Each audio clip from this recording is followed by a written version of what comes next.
अरे यार, ये होम लोन की ईएमआईज़ कम कैसे हो गई? The answer lies in one thing, repo rate. Let's understand.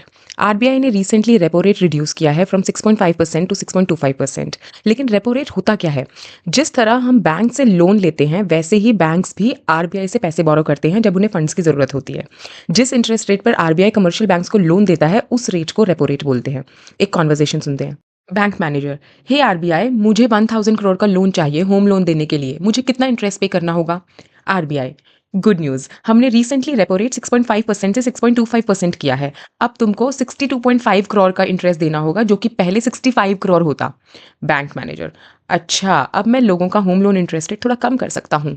तो देखा आपने, सिंस बैंक्स अब लोअर इंटरेस्ट रेट पे बोरो कर सकते हैं, इसका मतलब lower home loan EMI, lower car loan rates, lower business loan rates. लेकिन ये तभी है जब आपका लोन फ्लोटिंग रेट पर है।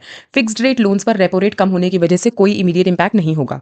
एक फ्लिप साइड भी है कि एफडी एंड सेविंग्स अकाउंट का इंटरेस्ट स्लाइटली कम हो सकता है, क्योंकि बैंक अब लोअर कॉस्ट पे आरबीआई से बोरो कर पा रहे हैं।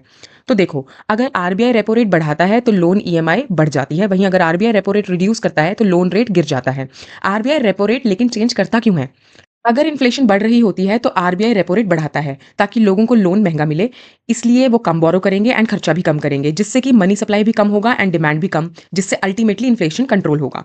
वहीं अगर इकोनॉमिक ग्रोथ स्लो हो तो आरबीआई रेपो रेट रिड्यूस करता है, इससे लोन चीप होगा और लोग ज्यादा बोरो करेंगे, जिससे इकोनॉमी में स्पेंडिंग बढ़ेगी एंड ओवरऑल इकोनॉमी बूस्ट होगी। So if you are planning a home loan, car loan और a business loan, this might be a great time to borrow. चलो अब जल्दी से सेव एंड शेयर कर दो।